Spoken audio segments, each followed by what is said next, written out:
Welcome back to the baddest YouTube channel in the world. This is Ride OG, live from the OG community. How we doing today, fam? But you know what we're here for. You know what we're here for. Them bangers. Yeah, them bangers. I got another one for you today. This one here is about some ancient civilizations. Make sure you watch this from beginning to end. You don't want to miss this one. But before we get into this video, let's make sure everybody stopping through is hitting that subscribe button. That's free. All it takes is boop, one little click and you're subscribed. Be a part of the OG community. And for my day one OG community members, let's make sure that we're hyping these videos up when we can and smashing that like button. That's what's going to help us get our videos through the algorithms. And hey, without further ado, let's get into this video. Land of Mu, also known as Lemuria, was believed to be a lost continent that once existed in the Pacific Ocean. The ancient civilization was thought to be highly advanced and connected to Atlantis. The land was the home to a black race and was thickly populated. According to Mayan accounts and other ancient sources, the lost continent was a large, beautiful, and prosperous land that was made up of 10 provinces. According to the legend, this land was a vast and flourishing kingdom with a highly developed society, particularly in the areas of spirituality and technology. There is a belief that early civilizations might have originated from this lost land.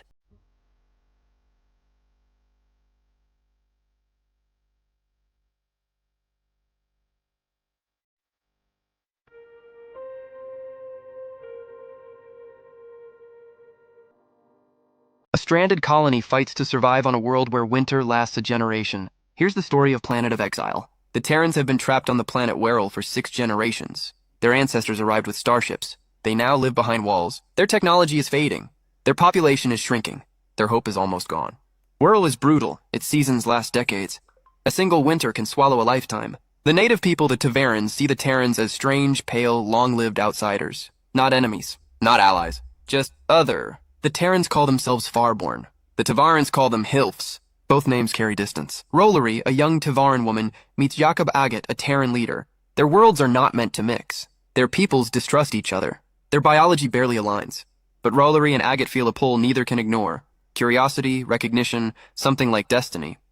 Their connection becomes the spark that forces 2 civilizations to face each other. Because winter is coming, and with it the Gaul. The Gaul are migrating tribes who sweep south every great winter, destroying everything in their path. This time they are organized, unified, endless. The Tavarans cannot stand alone. The Terrans cannot stand alone. But centuries of fear and prejudice make alliance almost impossible. Agate tries to convince the Tavaran council.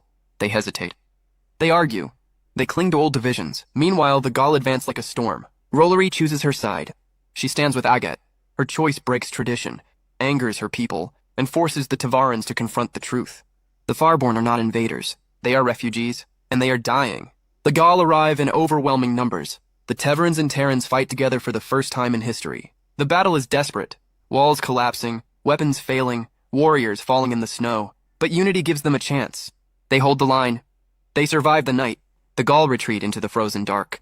The cost is enormous. But something new is born in the ruins. Rollery and Agate's bond becomes the symbol of a future neither people imagined. The Terrans discover a deeper truth. Their long isolation has changed them. They are no longer fully human. They are becoming native to Werrell. They cannot leave. But they can belong. The novel ends with the first fragile threads of a shared civilization, Terran and Tavaran, woven together by survival, love, and the long winter ahead. A colony that once waited for rescue begins to build a home instead. And that's Planet of Exile. The voice behind the Terran violence? Maren Solterek. Once a logistics officer, then a prisoner, then the architect of the Red Spiral. Her broadcasts eroded the fragile balance between the Terran Confederacy and its colonial holdings, the Terran conglomerate. Her campaigns turned old rivalries into blame, suspicion, and fracture. She shattered Terran unity. As the Barengi War escalated, her name was whispered like a prayer and a threat. Solterek lives, Her voice still echoes in historic Lattice broadcasts. We do not need liberation. We need you to leave. And then, the international island bombing, council seat, memory bank, sanctuary, thousands dead, no claims of ownership.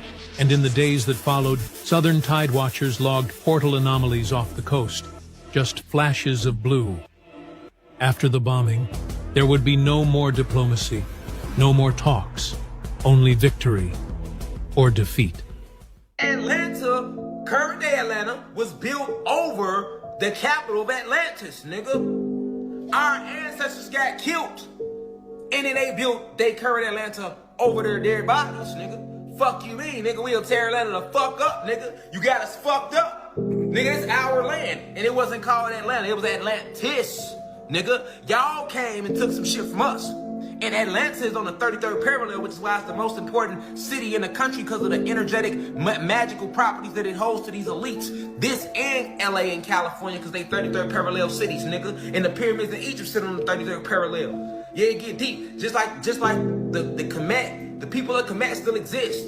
They are just on a higher frequency, so they appear not to exist. That's what y'all goofy ass scientists in America don't know, because y'all not tapped in like that. See, that shit is only in our DNA. Y'all don't know that type of shit. I just gave y'all some shit y'all ain't even know. You feel me? Why y'all goofy ass all over there in Egypt, all in the sand and shit, looking for shit, trying to talk about, hey, the Kemet was an old ancient symbol. No, nigga, Kemet still exists. They just on a higher frequency that you can't see, because the higher you move in frequency, it vibrates so fast that you can't see it with these two eyes. And y'all ain't got y'all pineal glands unlocked. On top of that, y'all have no access into ancient Timbuktu or ancient Kemet, because our ancestors know you bitches ain't shit.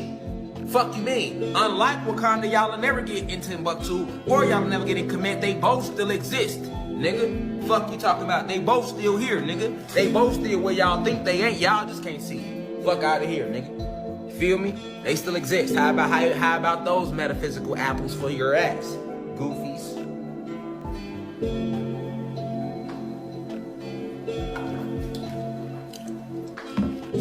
Straight goofies.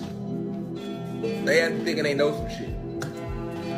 They had me all over there in Egypt, all under the sand, trying to find out about us, nigga. You stole all our technology.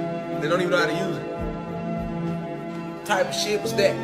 Took all the technology and come to find out, damn, we still can't use it without the fucking key, and we are the fucking key. You can't use none of our shit without us. Look how many of us you try to clone us and all that, it still don't work. It has to listen. Let me help the elites out. Cause I know the people that's listening, they probably know what the fuck the oppressors who listen know what I'm talking about.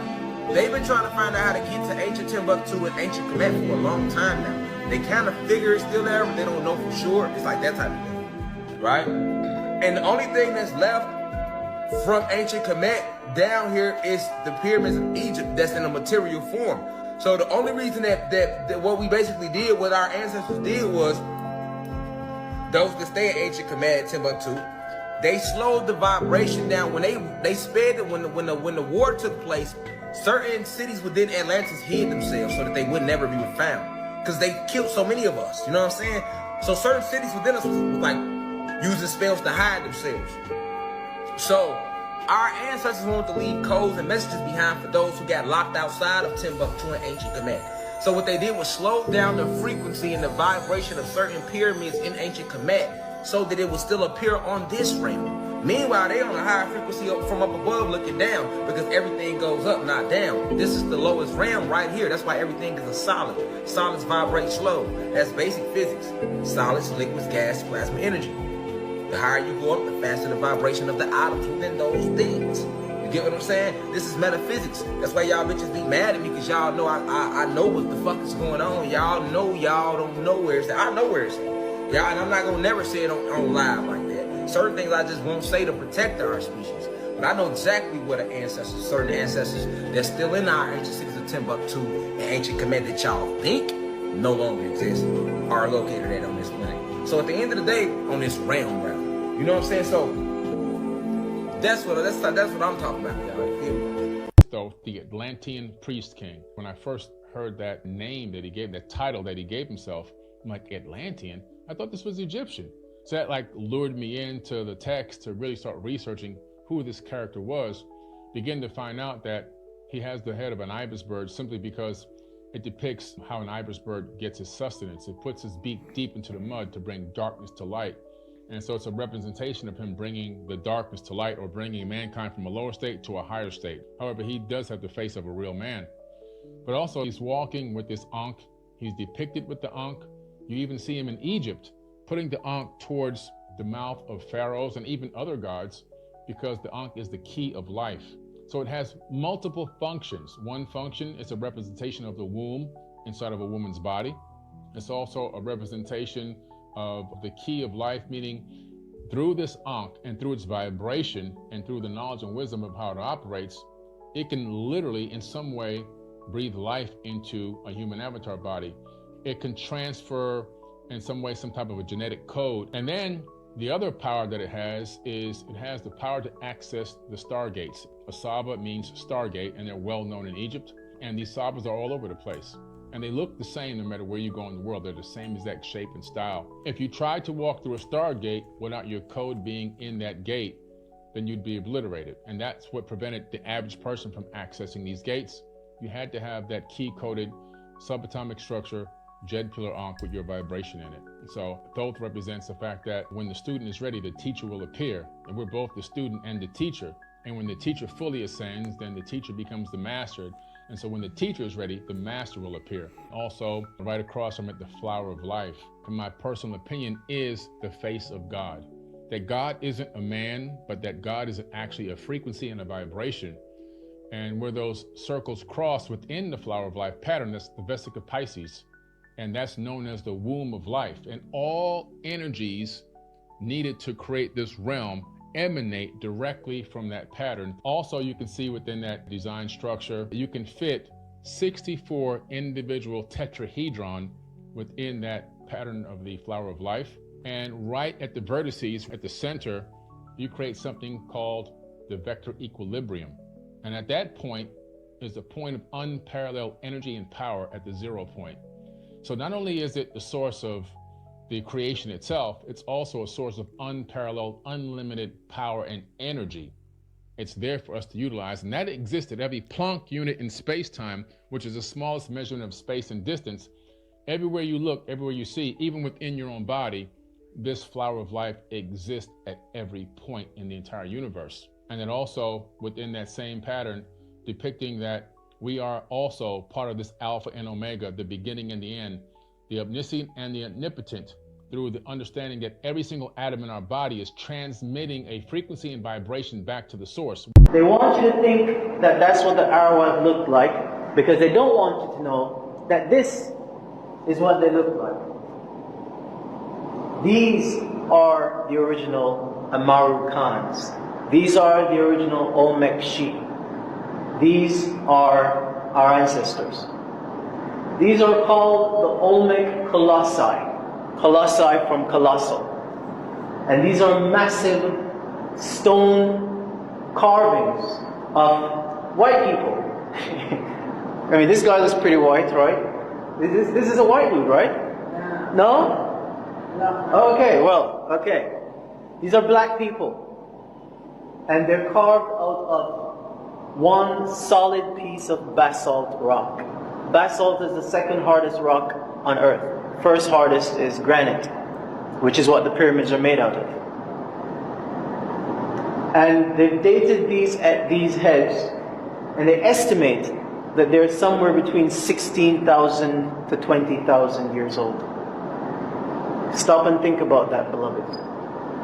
20,000 years ago, a race of black people excavated massive granite rocks out of the mountains, basalt rocks, and then etched themselves into these rocks.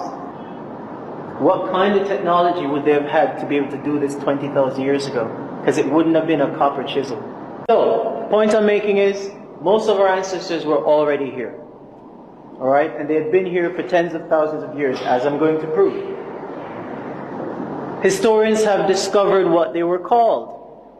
They were called the Amaru. Amaru This is where the term America comes from. It doesn't come from Amerigo Vespucci.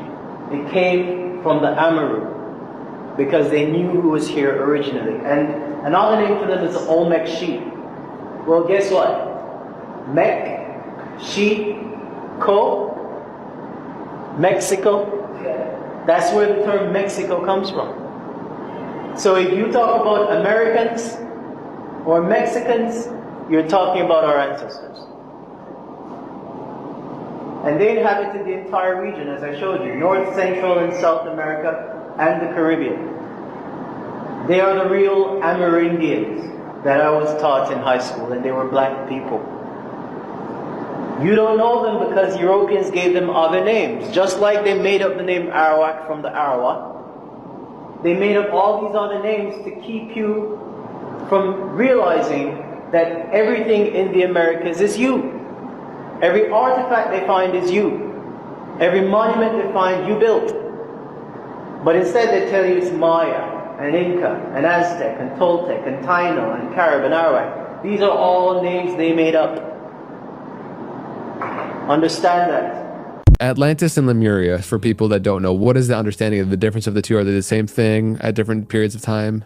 Lemuria is supposedly even more ancient than Atlantis. We're here long before Atlantis was even built. And these people had achieved this particular high level of spiritual knowledge and spiritual technology. It was an island just off a huge continent, but right off the coast of Australia. And it had people there that had immense capabilities, telekinesis, psychic abilities. Telekinesis, for those who don't know, moving things with the mind, right? The ability to see the future, all these incredible things. And it was such an incredible spiritual place. They were in a golden age for a very, very long time. It's not quite clear. I put a map. I have an original map, the drawing of one of the original maps of Lemuria from some old text that's inside of my book, The Epic of Humanity. It was a time period where there was a multi-thousand-year golden age that existed on Earth. And it's not quite clear how it fell or what created the fall. But at some point, it could have been a geological disaster because they had achieved such a high level of spirituality. It's almost hard to think that they could have failed there. Maybe it could have been some type of unforeseen geological disaster, as back then, Earth was going through a lot of tumultuous changes. We just happened to meet this small window in time that we are right now, where things are actually kind of peaceful, but the Earth is, it's gone through some incredible geological things. Potential downfall of the Atlantean civilization. Terran is a Latin term. It is somebody who is from Earth, essentially. So the Latin term for Earth was terra, and the Latin term for earthling or human was Terran. But conceptually speaking, I think it is much more than that. I think it is the best way to subscribe the greater whole of the unique parts. Society does a really good job of trying to throw labels on you. They try and fit you into a category so that you can fit a picture that they have in your head. Okay, well, that's one way of thinking about it, but I think it's something bigger than that. You see, I'm somebody who feels that you're not necessarily in those folders, in any of those folders. Maybe you're in all of those folders. Maybe you are a different individual altogether. And it's that uniqueness that I think I can learn from.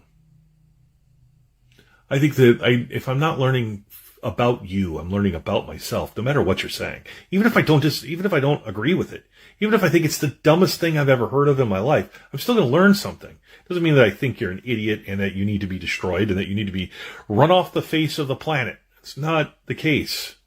You're allowed to be unique. There's no law against being a dumbass. It's okay.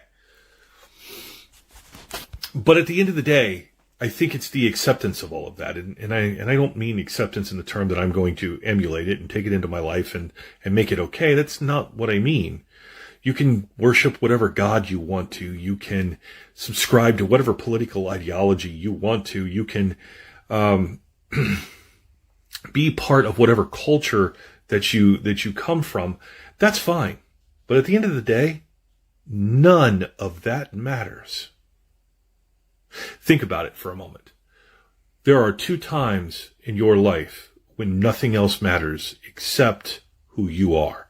When you're born and when you die. And if I'm sick and dying, and I'm laying on the slab because I have lost blood. I don't care where the transfusion comes from. And that's the concept you need to remember, I think, in order to be a good Terran. I don't care where you came from. I don't care what folders you're part of. I don't care who you subscribe to. What I care is what you've got to teach, what you've got to say. Because the more you talk and the more you express, the more I learn. Maybe about you, maybe about me, maybe about life. But I'm going to learn something. Being a good Terran means that you're learning constantly about who you are, and that you're willing to be the unique individual that you are. Shine that color, baby, because it's beautiful. And I think that's where you need to be. Go be a good Terran. It's the right thing to do. What it was, they said now, was these scientists were experimenting. All of your legends of the half animal, half humans, centaurs, all of those that we've found through history were not Greek and Roman legends. They started with Atlantis and their experimentation. That's where it all came from. That was one of the reasons they had to go down, because they were disobeying the laws of nature. So there was a lot of things they were doing that was wrong. But the one that really took the cake, besides the crystals, the scientists began fooling around with what they called dark matter. And they were fooling with the dark matter, and they ended up being successful. But it began to destroy the grids of the earth. The energy was so powerful, it created the grids of the earth began collapsing. So last week my buddy came over who collects rocks, and he had this crystal. He claimed he found it a long time ago by Lake Michigan, and that he keeps it on him at all times because it gives him good luck, it gives him good aura. I thought, cool, so it kind of fascinated me, and I looked it up later that night. It ended up me being up half the night reading about a civilization I never knew existed that used these crystals to store information.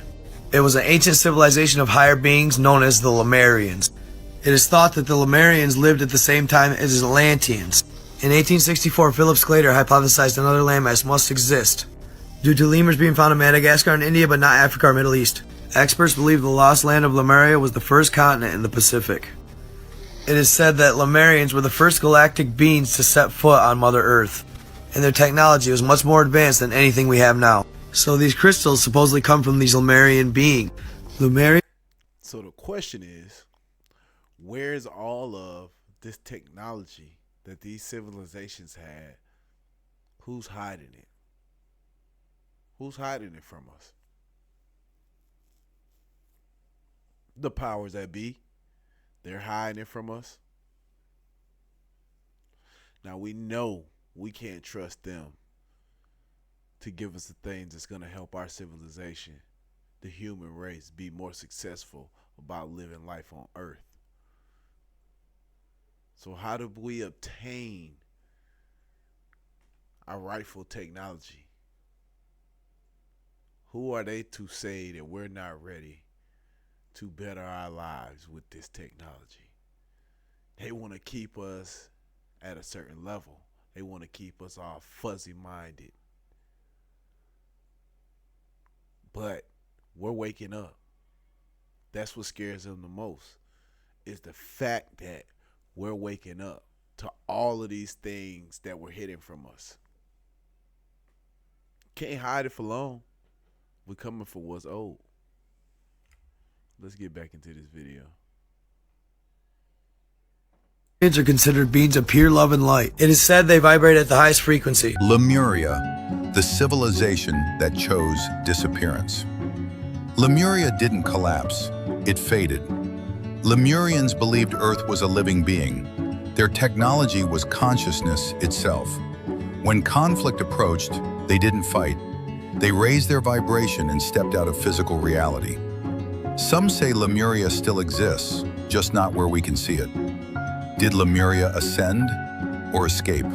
The raptors, I'm to understand, it's ill-advised to wander into their territory without permission or without proper escorts or going through the right channels. For the most part, they cooperate, follow a system of rules and laws that they all agree upon, and cooperate. And there are, sworn law enforcement who are, it's up to their job to investigate and detain and arrest or terminate in the line of duty anyone or anything that is determined to be violating the law. They were connected to us in the ancient civilizations. I mean, where did this disconnect happen? Well, as the fall of some of these civilizations occurred, as some of the extraterrestrial species who were managing these civilizations or participating in these civilizations left, the Terrans who were there had a choice in some cases, which was to try and manage these civilized locations on their own, or to take the personnel, material, and technology that they could and go somewhere that was safer. And to be honest, for many of them, managing a bunch of uneducated terrestrial surface dwellers was really unappealing. I am Thoth, the Atlantean. Before history knew the pen, it knew me, the scribe of the ages. Before your world was divided by language, nation, and name, I taught the laws that govern mind, energy, and form. Some have obeyed the urge to scroll, but you feel something different. A transmission, a frequency, a pull, a memory, a signal. That is because not all souls came here asleep. Some of you have always felt the echo, the call of older worlds within you. The starseed is flowering within you, but long before that word was spoken, I knew you as the ones who would feel truth before they could explain it. The ones who look at symbols and remember. The ones who hear certain words and awaken. The ones who were never fully at home in this world, because deep within, you know this is not all there is. Worship me not, for worship is due to the Most High. I came to remind that your mind is not small, that your spirit is not trapped, that what was hidden in you can still be activated. And if my image stirred something in you just now, then ask yourself this: did you discover me today, or did you remember me yesterday? Lemuria was not remembered as an empire. It was remembered as a people. A civilization said to have lived with the earth, not above it, not as conquerors, not as builders trying to bend the world into shape, but as caretakers, listeners, and interpreters of the planet itself. The Lemurians were often described as deeply connected to the natural world. Their knowledge was not based only on tools, or machines, or written systems. It came from observation, from rhythm, from cycles, from knowing when the waters changed, when the forests shifted, when the wind carried warning, and when the earth itself was speaking. Their world was not imagined as stone cities rising over nature. It was imagined as living landscapes, warmed oceans, vast coastlines, dense forests, volcanic mountains, open skies, and settlements woven into the land so carefully they almost seemed grown rather than built. Where Atlantis is often imagined through towers, temples, and systems of power, Lemuria is imagined through harmony, through communities built around balance, through people who understood the earth as a living force, not a resource to be consumed. They did not separate spirit from survival. To them, water was not just water, it was memory. Stone was not just stone, it was wrecker. The body was not separate from the planet, it was part of the same system. This is what made the Lemurians different.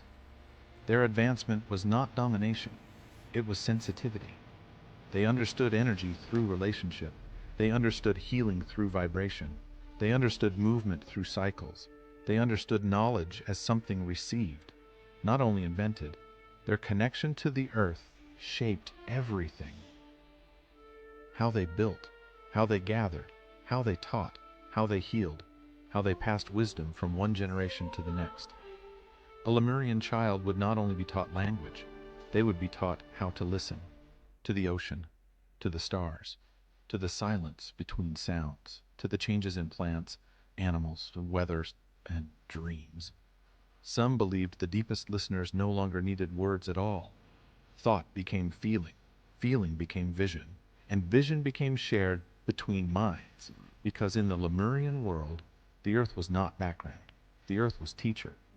There were stories of travelers who could leave the body without dying, moving across vast distances in states between sleep and waking, guided by currents invisible to ordinary people. Some said the most advanced among them could project consciousness beyond the limits of the physical form, seeing distant places, communicating across oceans, and walking through realms reached only through resonance. And among the rarest were those said to move through the world by alignment alone, not traveling against the earth, but through it, as though the planet itself opened pathways for those who understood its frequency. Their abilities were not seen as supernatural. They were seen as natural, the result of living in complete harmony with the systems of the world around them. There was no need for monuments meant to prove greatness, no need for structures meant to intimidate, no need to carve their dominance into the world. Their legacy was not meant to be seen from the outside. It was meant to be felt from within. That may be why Lemuria is so difficult to define. If they truly lived in alignment with the earth, then they would not have left behind the same kind of evidence as civilizations built on conquest. They would have left patterns, stories, practices, ways of healing, ways of listening, ways of remembering that humanity belonged to something larger. And maybe that is the legacy they left behind. Not ruins, not weapons, not machines, but a memory inside humanity. That we were once more connected, more intuitive, more balanced, more aware of the living world around us. Lemuria, in that sense, was not just a lost civilization. It was a reminder that progress does not always mean building higher. Sometimes progress means listening deeper. Sometimes advancement means becoming more sensitive, not more powerful. And maybe that is why the idea survived, because somewhere beneath history, beneath silence, beneath myth, humanity still recognizes the Lemurian question. What did we lose when we stopped listening to the earth?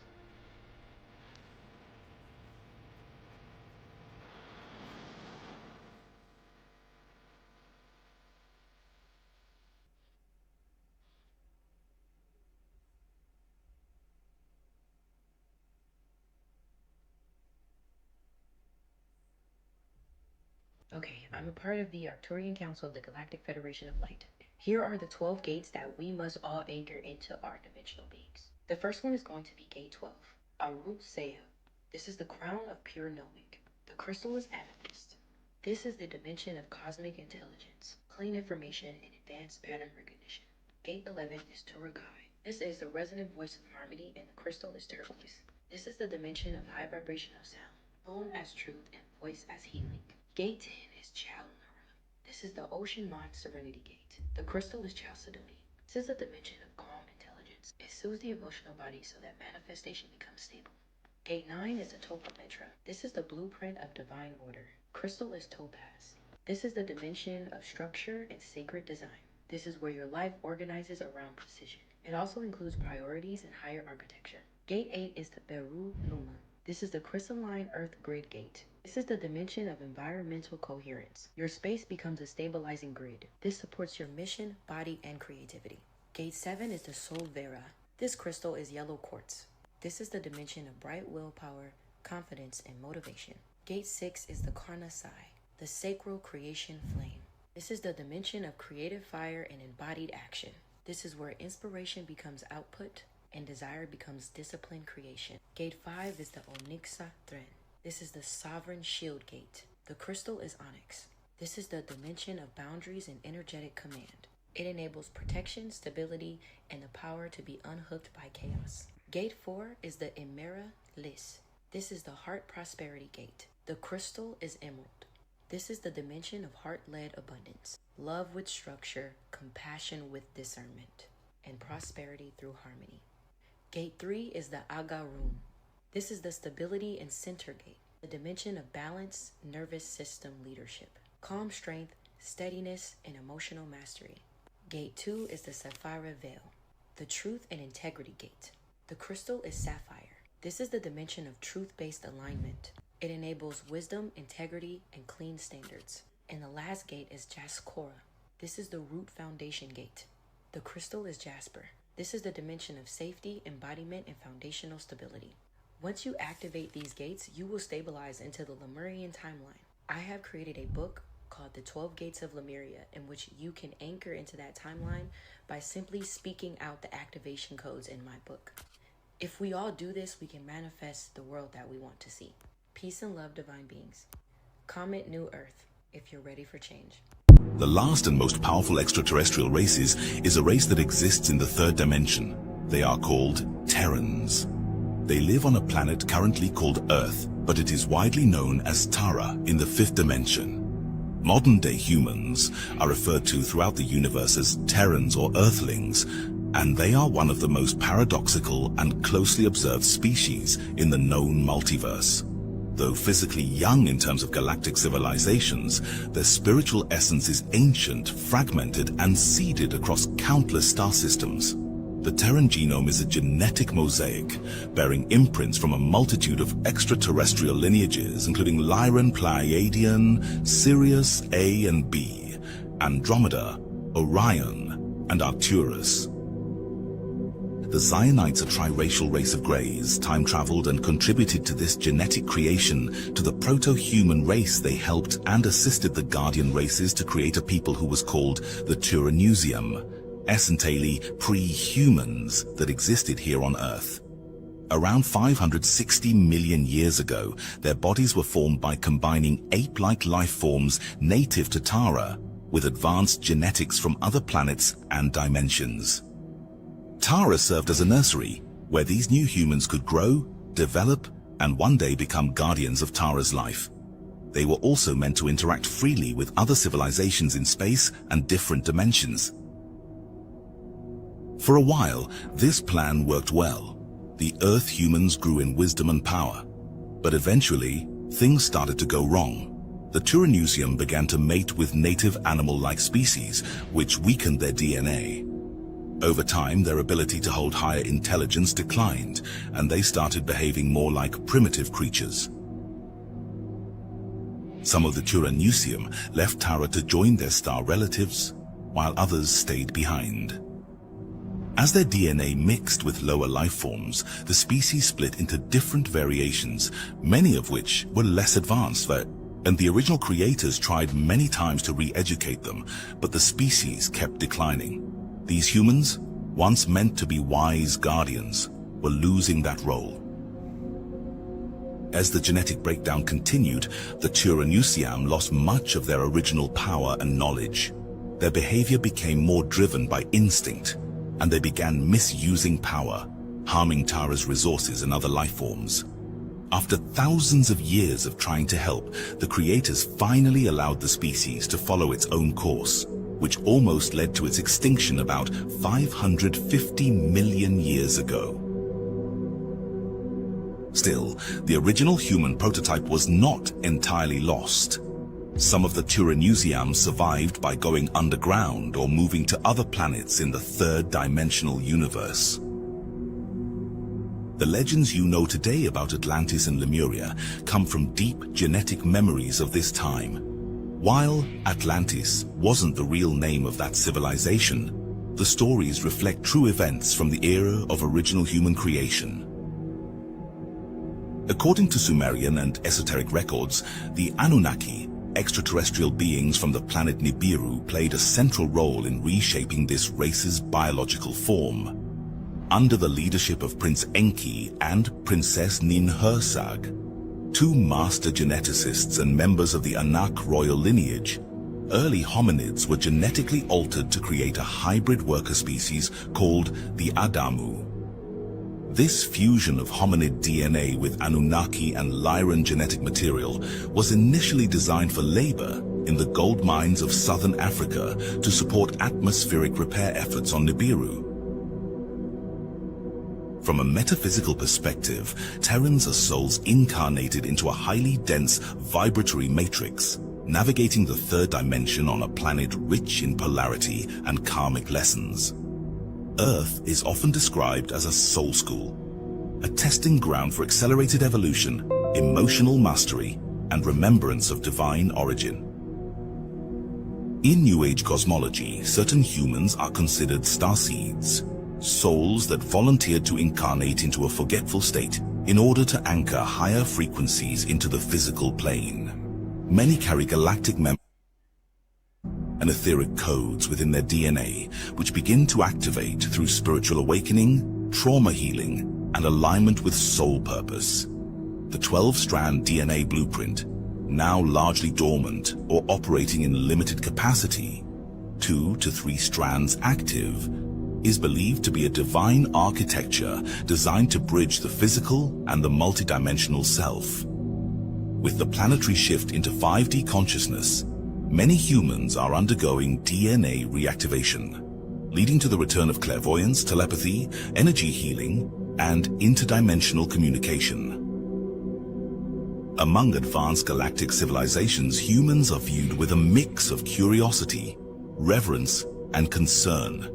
They are considered as royalty to many species due to their mixes of various ancient races. However, many galaxies with life that have knowledge of Terrans see them as unpredictable race, capable of both profound compassion and destructive conquest. Their emotional spectrum, while often seen as chaotic by insectoid or reptilian species, is also their greatest evolutionary engine, allowing them to transmute suffering into spiritual growth. Earth is currently considered a strategic planet, undergoing a crucial transition from quarantine and control due to Orion Draco interference toward potential sovereign membership in the Galactic Federation of Worlds. This transition is being facilitated by benevolent factions such as the Pleiadians, Andromedans, and Arcturians, while being resisted by Orion syndicates, Chiakar, and rogue AI collectives that seek to maintain dominion through manipulation, technology, and fear-based programming. Despite centuries of genetic tampering, dimensional suppression, and soul fragmentation, the human template remains one of the most advanced and adaptable in the galaxy. Terrans carry within them the potential to become multidimensional creators, bridging the physical with the divine, technology with heart, matter with consciousness. Prophetic traditions across the cosmos speak of Earth as a keystone world, its awakening triggering a domino effect across timelines, galaxies, and soul collectives. The reactivation of human DNA, the reclamation of ancestral memory, and the rising of the Gaian frequency signal the return of the sleeping gods, not as external saviors, but as humanity's own remembrance of its immortal essence. What we need. I told y'all it was another banger. This is very enlightening information for those who were absent or did not know about it. This is what's going to let you know. I'm bringing you the information. It's up for you to decipher it.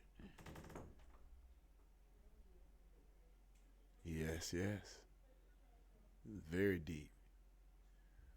But let's get back into this video. It is Alexandria's Royal Library, the largest collection of knowledge from the ancient world. The library that burned down thousands of years ago? Ah, so we have a history buff. Then of course you know that the fire was only a cover, a way to hide the library's most important secrets.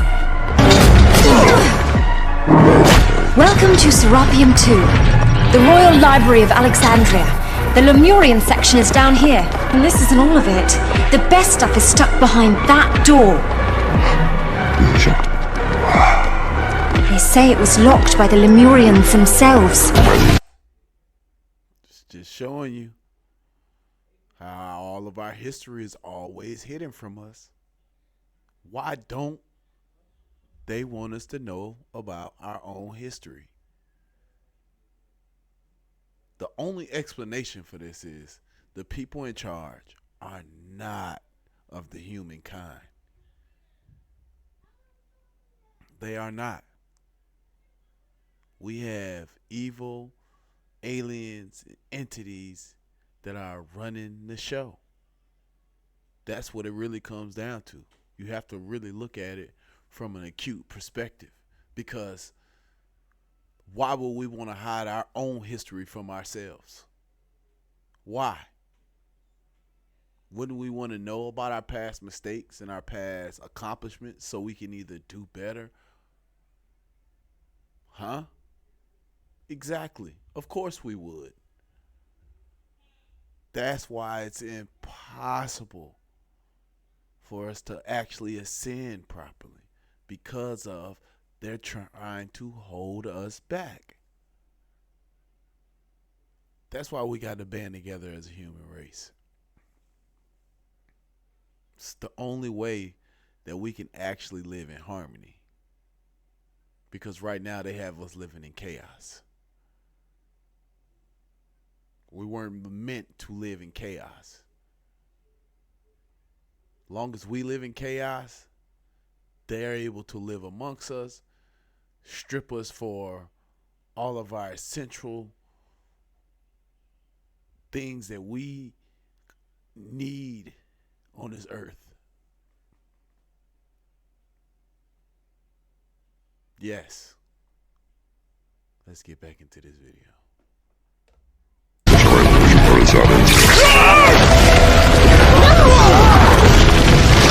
Lovely locks. It seems you're officially Lemurian. Nice one, Fisk. Just focus on the light, Fiskerton. Focus on the light. There ought to be Atlanteans. So on this planet. Atlantis was originally a big landmass or continent. From 68,000 to 55,000 BC, Atlantis prospered and it was a technological hub. And this was because it was following the sacred law of one, unity consciousness, and it had access to multi-dimensional frequencies. So Mother Earth had access to her soul through the Ark of the Covenant, which connected the D2 core of Mother Earth to the Dimension 9 Andromeda M31 galaxy. So it was bringing in these multi-dimensional frequencies, and so the technology in the land prospered. In around 28,000 BC, there was a group called the Templar Anu, and this is the current day Illuminati, who took on a very patriarchal, slanted view and infiltrated the priest caste. They started running experiments on the core of Mother Earth with large crystal generators pooling power. The need for more greed leads to more need, and they were pooling the power, and there was a large explosion that happened from these crystals on Atlantis 28,000 years ago. And the force of more than 10 atomic bombs ripped the continent of Atlantis apart to only 3 remaining small little islands. And that is where the current day Bermuda Islands are. In 9,558 BC, there was a second explosion which caused most of the land to sink underneath the earth, and then also a tilt in Earth's axis, causing earthquakes, but not only earthquakes, but the Great Flood. And there's been several floods on Earth, and this is where the term Noahs, Noah, comes from. It was a flood and the land sunk underneath the water. So the current remnants of Atlantis include the following: South Florida, Cuba, Haiti, Bermuda Islands, Ireland, Scotland, England, Wales, and Kauai, Hawaii. The Lemurians, before the explosion, knew that this was going to happen, and they migrated to Kauai, Hawaii. And so some ancient souls are now reawakening their Atlantis cellular memory. We are remembering every DNA strand that is accreted. There is a cellular memory beyond space or time. And so there is a timeline where Atlantis is rising and still exists. And some scientists are now channeling in some of the technologies that existed during the Atlantean time. So take hope, the technology is returning, and we are the ones we've been waiting for. They lied about our brothers and sisters who are other Atlanteans, if you want to call us that. They call them Lemurians, and they tell you that Lemuria was a civilization that came before Atlantis, to completely cut you off from the truth that no, it did not. The Lemurians are our brothers and sisters who were Atlanteans who got stuck behind those other 2 ice walls. We are in the first ice wall, which they call Antarctica, but it's land behind that ice wall of Antarctica. And they call all our brothers and sisters over there Lemurians or Lemuria, right? So everything that ever was or ever will be already exists. Let me repeat that. Everything that ever was or that ever will be already exist, but it exists on different frequencies. You think of an object as existing in a location. We don't think it that way. We think that location is a property of the object. So if you change the locational variable in the energy equation of an object to another locational variable, the object has to stop existing at the first location and simply immediately start existing at the second location, not actually having traveled the intervening distance, just disappearing from one spot and appearing in another. The idea is that we have described an experiment to test this out for yourselves. The idea of taking something that has very little friction, very little mass, like a hollow conductive ball of steel, of copper, and putting it on a very flat table, as flat as you can make it, that is at least 10 feet long, putting it at one end, and with whatever technology you have, making it resonate to the point where you can read its entire energy equation. Then move it to the other end of the table, take another reading, and see if your technology is sensitive enough to tell the difference between those two frequencies, because there should be a difference. If you can measure the difference, then what you can do is put the object back in location A, and you can overwhelm it with a vibration of location B. It should start rolling down the table and stop at location B, thus proving the principle that we're talking about, how things will resonate to certain locational frequencies. We have described this experiment to several people on your planet. To date, no one has done it. Although, on the other side, again, we will only go so far until we know that you are ready for more, because it would be the equivalent, let's say, of handing a child a nuclear weapon. What was like the first society or like civilization? What, like, can you talk about it? The first indigenous civilization? Just first civilization ever. You mean visiting your planet? No, just ever. Just like first one. Well, when you say that, we are attempting to differentiate between the idea of civilizations that were indigenous to your planet, of which there are a few, many of you know nothing about, and civilizations that may have come from elsewhere and colonized for a while and not remained. Because there is a difference between those two ideas.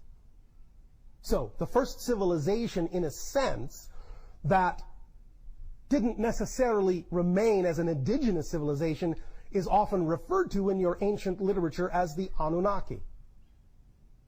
The first indigenous civilization were what I suppose in your language would have to loosely be referred to as pre-Lemurian. Does that help you? Wait, what are pre-Lemuria? Lemuria Yeah. is a name that your society has given to a very ancient civilization that existed on your planet about 500,000 years ago. But there was a civilization before that. And there is no real name for them in your language, so we refer to them in your language as pre-Lemurian. Cool. Does this help? Yeah. What is the fascination you all have with that temperature? Lemurian people, I don't know if you are familiarized with Lemuria, the Pleiadians destroyed Lemuria because they were part of the Galactic Alliance. They were given the tools to grow as a nation, and all of a sudden they used those reverse engineered technologies to go out in space, which were against the laws of the universe. And I know it might sound like strange to you, but the Pleiadians have learned from that experience. And so they don't want that to be repeated with the current world or modern world that we are living in. Because if we all of a sudden repeat the same mistakes and we decide to bypass all the laws of the universe, then we go in conflict with all the treaties in place that were signed with the Galactic Federations and the Galactic Alliance. Thoth the Atlantean explains the reason for the destruction of Atlantis. Confidential knowledge was imparted to unworthy people, and the latter began using it for evil purposes. They also adopted bloody sacrifices, and this resulted in the numerous incarnations of hellish beings amongst men. So you see, when you do that communion at church, that is symbolic and ritualistic of eating somebody's flesh and drinking their blood. We don't do that. We do fruits and flowers over here, playa. Start with Lemuria. When you look at, the culture coming out of the Aboriginals out of Australia, even the Aboriginal elders that I've talked to still have handed down verbal history of Lemuria, and it being an island that now has been sunk off the coast of Australia. In some ways, was even kind of connected, but that they were seeded on this planet This is not Billy Carson saying this. This is the Aboriginal elders, thousands of years handed down verbal history, that they were seated on this planet in Lemuria by Pleiadians. The Pleiadians brought them to this planet and seated them in Lemuria and helped build a golden age there in Lemuria, a spiritual golden age.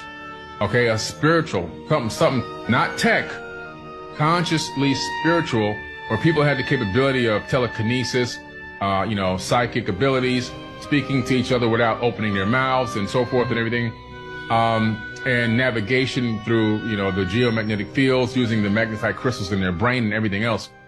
At some point, there's a corruption that happened and that island did sink, but the Aboriginals sustained on Australia, which are still there till this very day.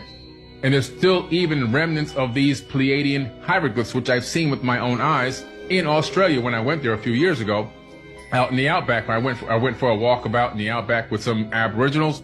We went out and we saw these glyphs, and to date, nobody in the world has been able to decipher these hieroglyphs, but they have been dated 5,000 years old based on the patina inside the carvings of the glyphs. You can date that organic material. They're 5,000 years old. In the forgotten mists of prehistory, a race known as the Lemurians thrived, beings of harmony and extraordinary inner power. With far more of their DNA active than modern humans, Lemurians awakened their multidimensional potential. Living in a state of peace, free from stress and outside manipulation, their psychic senses bloomed. Though the Syrians closed the stargates and erected the grid, look how peaceful they are living. Who would not want to be that peaceful and that harmony with nature? Somebody did not want us to have a peaceful, harmonious relationship with nature. And I wonder why. It couldn't have been one of us. It couldn't have been one of the human race. Because how could we not want our own society to be peaceful and harmonious? There's other powers at play. They don't want us to be peaceful and harmonious. They want us to be at odds, at war.